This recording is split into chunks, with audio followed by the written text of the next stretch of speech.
Golden Radio Hour.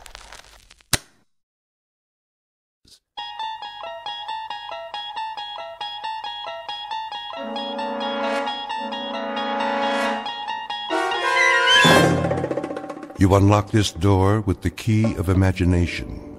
Beyond it is another dimension, a dimension of sound, a dimension of sight, a dimension of mind. You're moving into a land of both shadow and substance, of things and ideas. You've just crossed over into the Twilight Zone.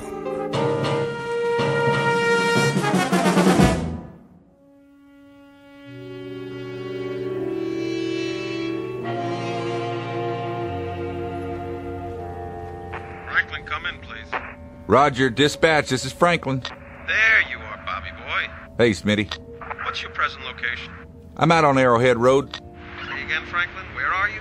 Old Arrowhead Road, just past the fork. What are you doing there? Following up on those lights.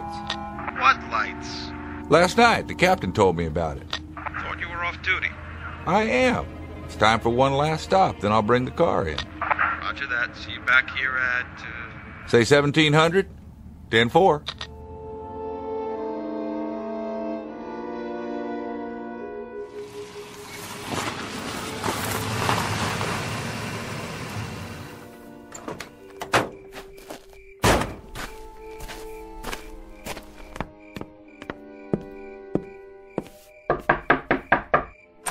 Yes? Miss Scott? That's right. I'm Trooper Franklin, Miss Scott. May I come in? Okay. Nice place you have here. How gracious of you to say so. I see you got a fire going. Smoke from the chimney. I don't have much choice. You know how cold it gets up here? Matter of fact, I do. I don't know whatever possessed me to take a cabin in the mountains. Excuse me while I put another log on the fire. Yes? Were you in town this morning? Guilty as charged. It's an unhappy pilgrimage I'm forced to make once a week. Unfortunately, no one will deliver my supplies, so I have to go down and get them. Set for a few more days. Was there something else, Trooper Franklin? Mr. Barth, the general store said something about... Did I forget to pay him? No, nothing like that. Well, what did he say? Apparently, you told him you saw some lights in the sky. Oh, that. I may have mentioned it. So? Well, I thought I'd stop by, ask you a few questions. That's very intrepid of you, Trooper. Just following up.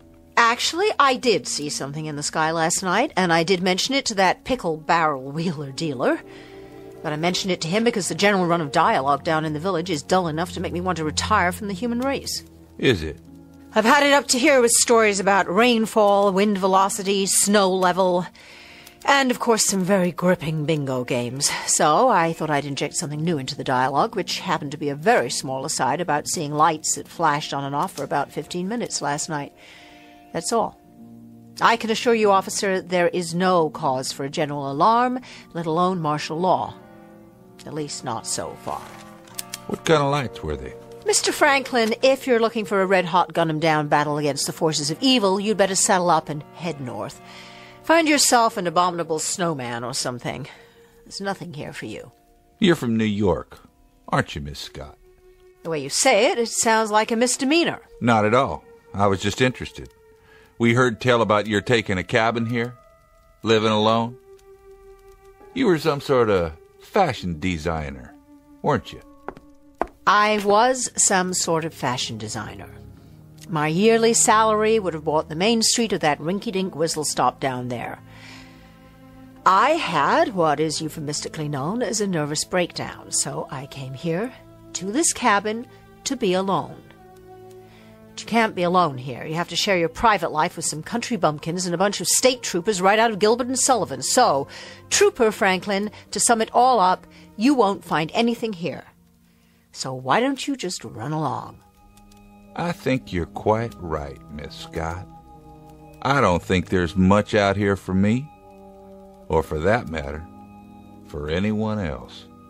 And what's that supposed to mean? That's supposed to mean that in your book, anyone who doesn't buy their clothes on Fifth Avenue is a bumpkin. And I guess everybody who doesn't broaden their A's is provincial. And culture is something that can only be inherited by insufferable snobs, of which you, Miss Scott, are a charter member. What was that? Stay away from the window. The light outside is so bright, I can't see anything. I said stay back. What? What was it? Get in the house and bolt the door. Just do it. My pleasure.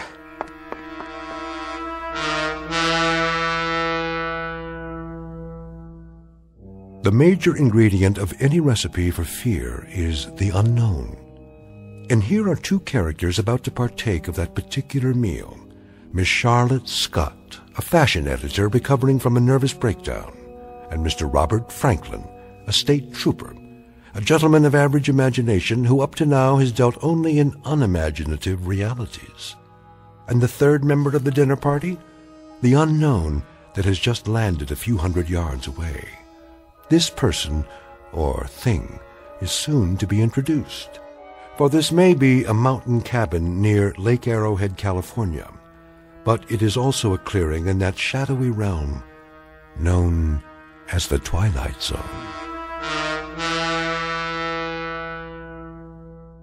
And now, The Twilight Zone, and our story, The Fear, starring Jane Seymour and James Keach, with Stacy Keach as your narrator.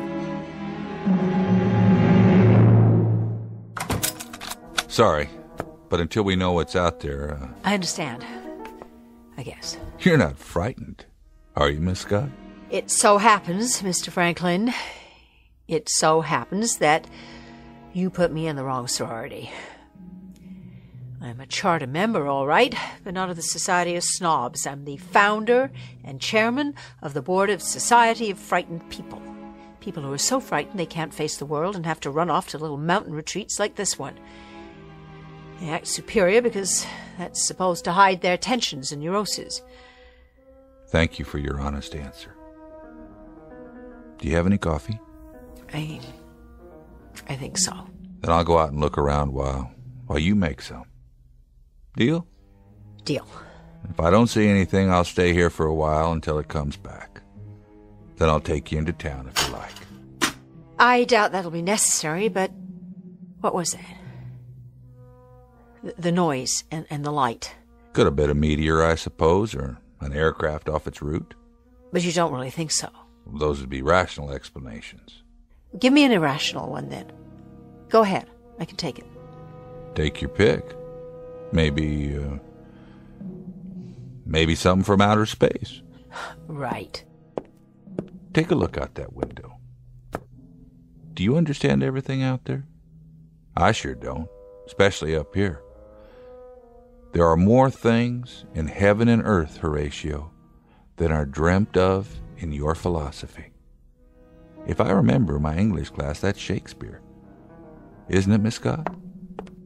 Yes, it is, but the question is, what's that? Where? You can see it from the window, over there. Just beyond the trees. It looks like a light of some kind, a white light. Yes. I see it. About 400 yards. Now you tell me, am I imagining things, or is that light blinking on and off?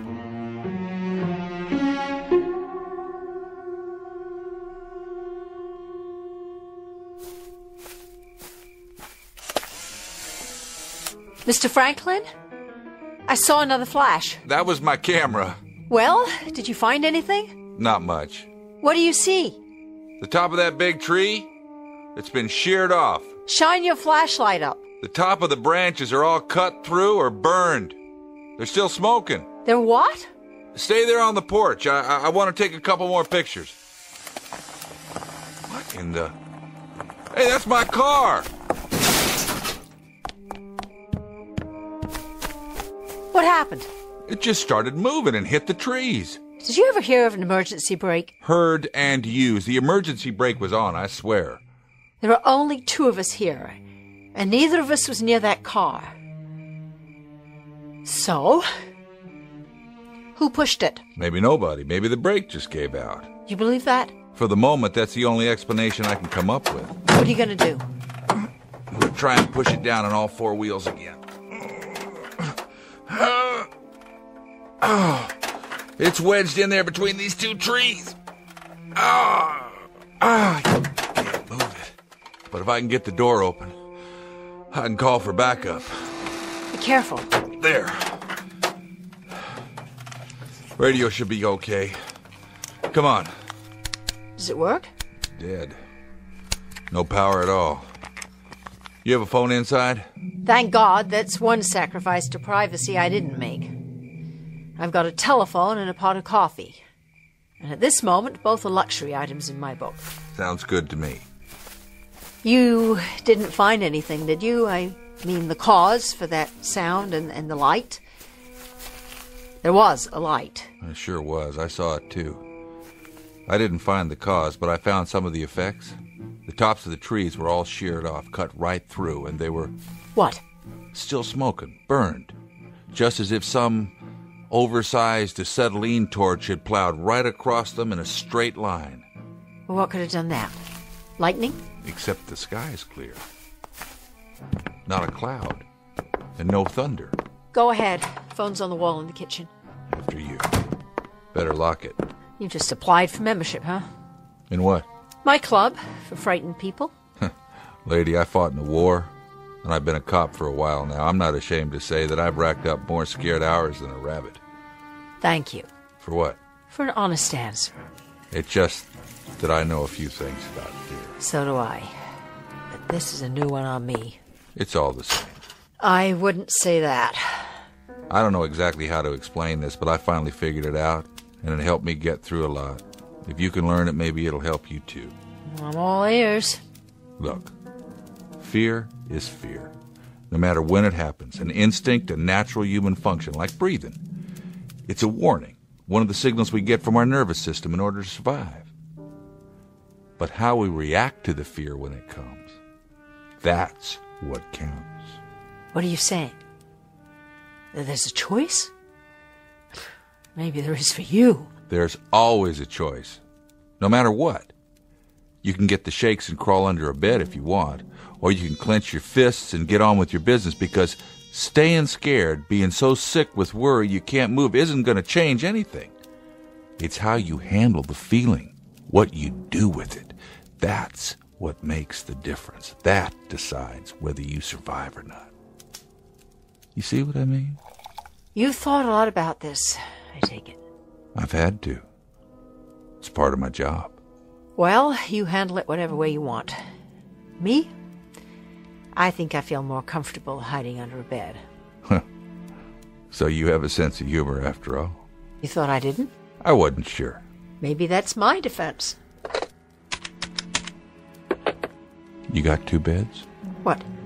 I might want to crawl under one myself. Your phone's dead. No, it's not. You don't trust anybody, do you? Once upon a time. Look where it got me. Coffee ready? Here. Thanks. This is getting to be like a bad movie. Is it? I don't see many movies. Now, I suppose that in the next scene somebody knocks on the door. Somebody or something. I like comedies myself. I'm not much for science fiction and horror. Neither am I. You don't make bad coffee for a fashion designer. And you're pretty astute for a state trooper. What are you looking at that door for? Waiting for the knock, I guess. If we could predict it, we wouldn't have anything to worry about. Well, what do we do till then? Wait a while. I'll hang around, just in case. In case what? Just in case whatever's out there decide they've scared us enough and crawls in out of the dark. Crawls? Or hops, or skips, or jumps. I like that better than crawl. I'm not too big on the word dark, either. What are we really talking about? Something that makes loud noises, flashes light, and burns the tops off of trees. Whatever it is, I'd like to nail it, though. Pay back the taxpayers for my wrecked car. That, I'm afraid, falls under the heading of duty. I call it an admirable attitude, especially under the circumstances. I'll tell you something, Miss Scott. Despite all that you may have heard about officers of the law, we react like normal human beings. Roaring fire, mountain cabin, hot coffee. Not a bad life. If I live long enough to retire. What is it? Didn't you? Didn't you hear that? Where? Up there. It sounded like it was on the roof. Do you have an attic in this house? I don't think so. Is there a way I can get up on the roof? Not from inside. What are you doing? If we've got an intruder, it's time to put a stop to this. Please, please don't. I'm taking the flashlight. Leave the lights on and lock the door after me, and don't open it unless you hear my voice. No matter what. Do me a favor. Be careful. I'll do my best, miss. Just come back.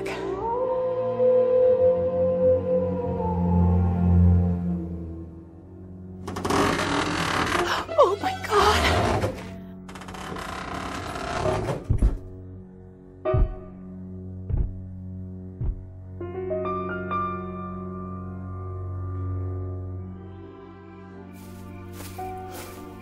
This doesn't make sense. No sense at all. It's me. Can you prove that? Trooper Franklin, Arrowhead PD, the gracious, astute guy with the camera. Did you see anything? Not on the roof. I couldn't have just imagined it. There was a sound up there. It was like footsteps or something. Nothing. No sign of footprints. Nothing at all. Not on the roof, anyway. Well? What did you see? What did you find? I climbed down and checked out the area. And? Maybe there's just a little too much imagination going around tonight. Maybe it's the darkness. Or the isolation up here, but if anything was on the roof, I'm afraid it would have crushed this house flat. Why? Because this thing, or whatever it is, moved the car back to where it was. What? Sometime in the last few minutes. Lifted it up and set it down the same spot. Exactly. But that's impossible. It was stuck between two trees. I think I know how it happened. Well, will you just say it? Somebody carried it in his hand. That's not very funny. Take a look. These are the pictures I took out there. There's the hood of the car and the sides. What does it look like to you? What does what look like? There's the driver's door and the top. 3 different angles. You can see it in the flash. It stands out. Oh, I do see something, some kind of design. What? Take a good look. Swirls? Circles? I've seen a lot of them, just never this big. What is it? A fingerprint. Oh, you're joking. One big fingerprint about 2 feet wide. The car was lifted up and carried in somebody's hand. If you're trying to scare me, you've made your point. You can stop now. And if it is a fingerprint, then we shouldn't have any trouble finding our invader because he must stand better than 100 feet tall.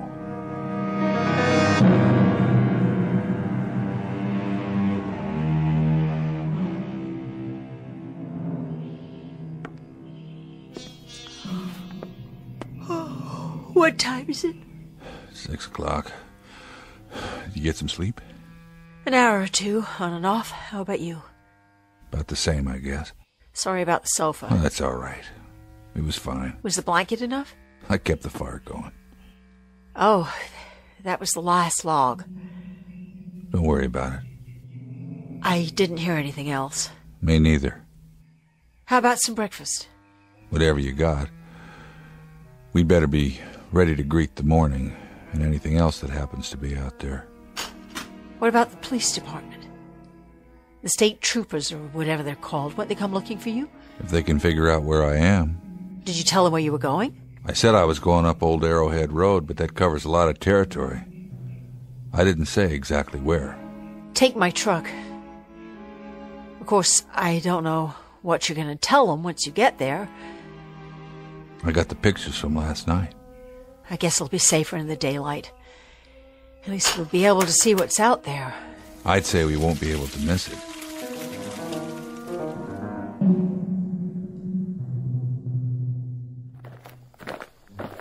There's the car.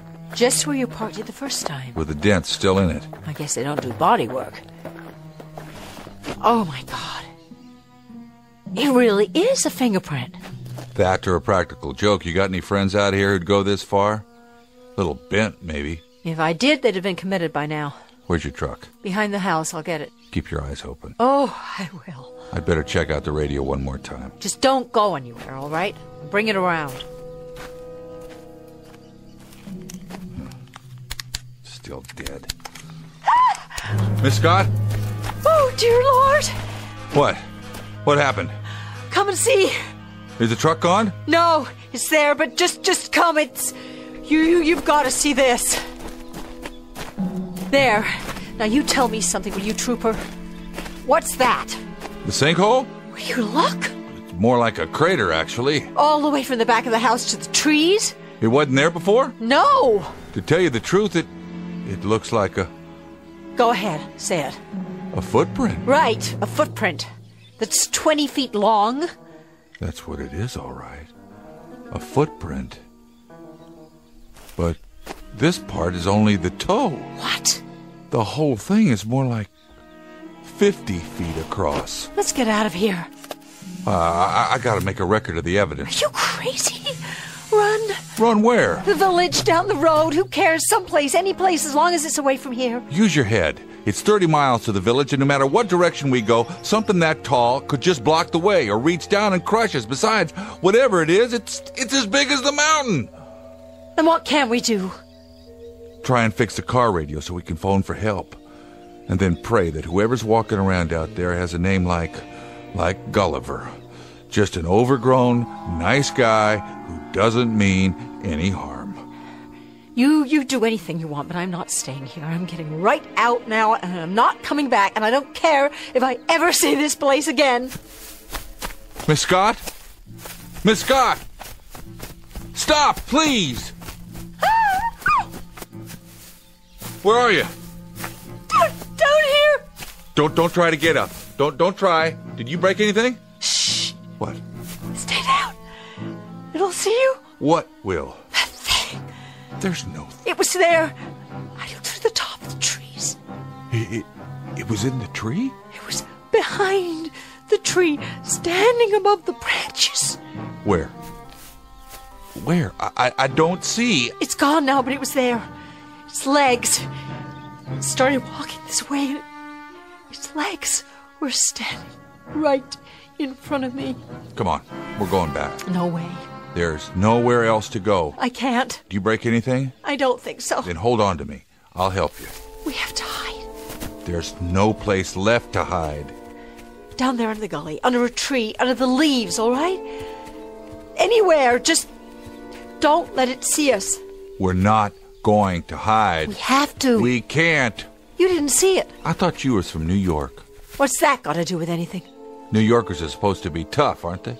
Oh, so this is a macho thing. I'm talking about survival. So am I. Well, if you're a precious male eagle... Listen to me. You don't survive by running scared. Nobody does. Do that and they're controlling you like a rat in a maze. The only chance is to take control of yourself. And how do you do that? Make a plan and carry it out no matter what. Do you hear what I'm saying? No matter what. Otherwise you're done for. You may as well dig a grave right here and climb in, because that's where you're gonna end up. Now get a grip, New York. Show me something. Show that thing. Or give up right now. You can't have it both ways. So make a choice. One or the other. Do you want to live? Or do you want to die? All right. I'll try. You were wrong about one thing, Trooper. What's that? I saw it. And it had a big, round head with one eye right in the middle. But what? It's not 100 feet tall. From where I was, I'd say at least 300 feet tall.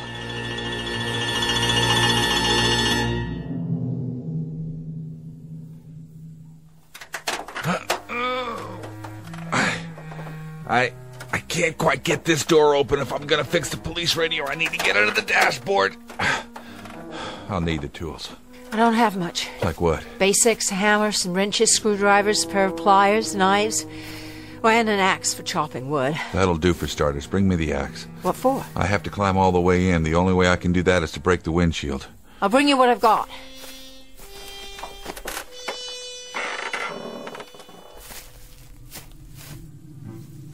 Miss Scott? Charlotte! I brought what you asked for. Come here. Tools look pretty rusty, but the axe is okay. Now. What happened to all the birds? What? The birds.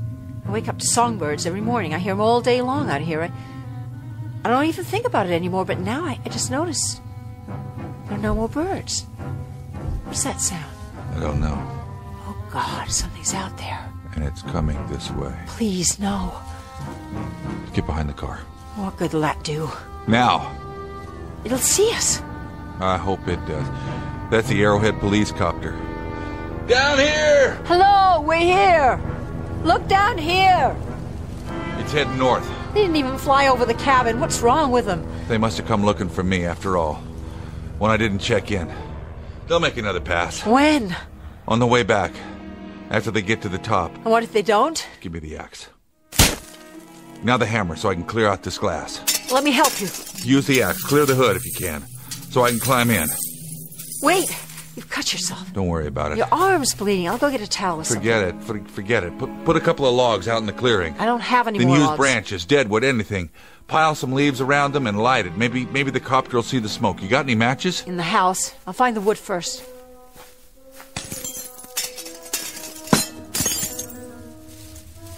Miss Scott?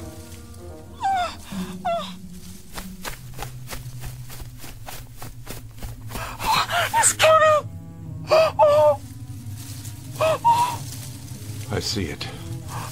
Tell me what you see. I've never seen anything like it in my life. 2 legs, 1 head, 1 big eye. Why doesn't it see us? Maybe it does, or maybe... Something's wrong with it. Stand back. What are you doing? Take the truck. Get going. I'll try to keep this nightmare busy. Maybe you can reach the village and get help. If I tell them about this, they'll lock me up. You're gonna have to run the risk. Why doesn't it do something? I don't think it sees us. Why? Is it blind? That's a good question, because if it wanted to destroy us, it could have done that a long time ago. Us, the village, and the state of California. Go ahead, will you? Take off! Funny thing, Trooper. Scared as I am right now. I've got a kind of thing about futile gestures, so if it's all the same with you, I think I'll just stick around. You're learning, Miss Scott. You really are. But I don't think you grasp the situation. I've got to fight that with this 38 police special, like trying to bring down a bomber with a pea shooter. But right at the moment, I'm afraid it's all we got. Look out! It's falling! I don't think so. And then what? It's getting smaller, collapsing, like some kind of balloon. Run! Not anymore.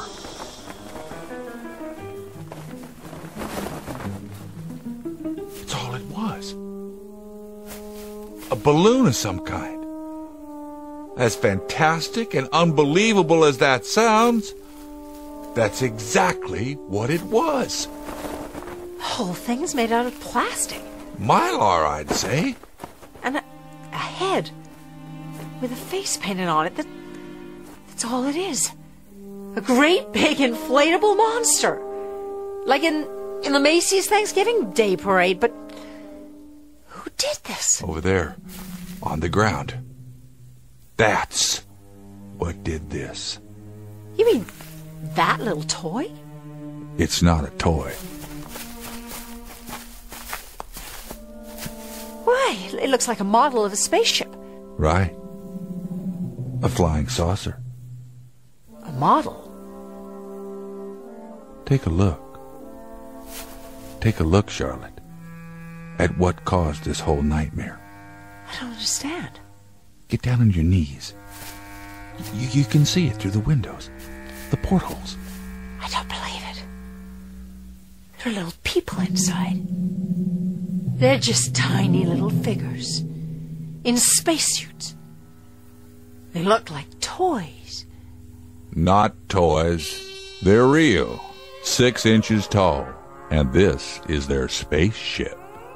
Let them go before they do any more damage. Go now. Do you hear me? Go back to where you came from. There they go. Where do you suppose they're from? I don't know. But you know something? I wish him luck. They were more frightened than we were. Maybe the next place they land, they can be the giants. But what if the next ship that lands here, what if the next one really are giants? Then I think you'll spit in their eye, Miss Scott. You think so? Yes, I do. I really, truly do.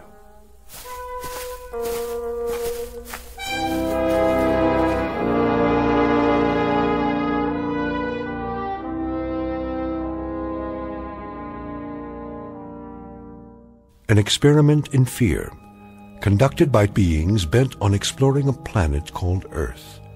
A simple laboratory exercise with 2 isolated humans as the subjects. The purpose? To determine whether this planet is suitable for a race of creatures only 6 inches tall. Too small to frighten anyone without the help of some rather basic special effects. Because fear, like size, is extremely relative.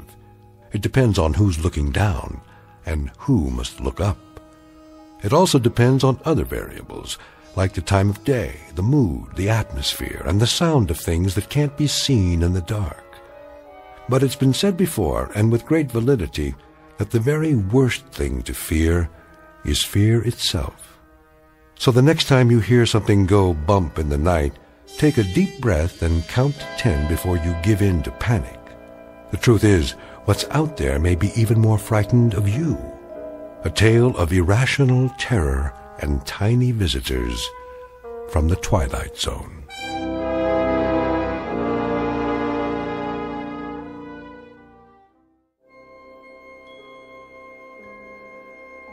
Hi, this is Carl Amari, producer of the Twilight Zone radio dramas. I'd like to take a moment to tell you about our official website at twilightzoneradio.com, where you'll get the latest news and information on these Twilight Zone radio dramas. Plus, at twilightzoneradio.com, you can digitally download 3 free episodes or any of our episodes for only $1.95 each. In this age of ever-changing technology, we've decided to make these episodes instantly available to you by making the Twilight Zone radio dramas a digital download-only series. This means that this series will no longer be offered on CD. The CD collections at our website are now being offered while supplies last at buy one, get one free. So be sure to get your favorites before they're sold out. Be sure to visit us often, and I'll see you in the zone.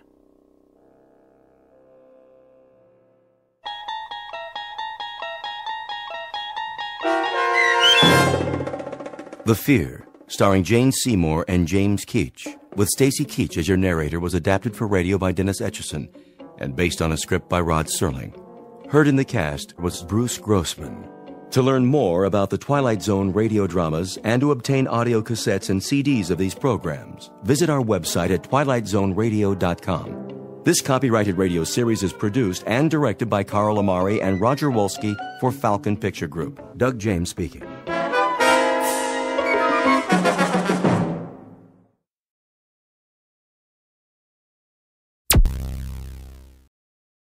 Thank you for listening. Please like and subscribe.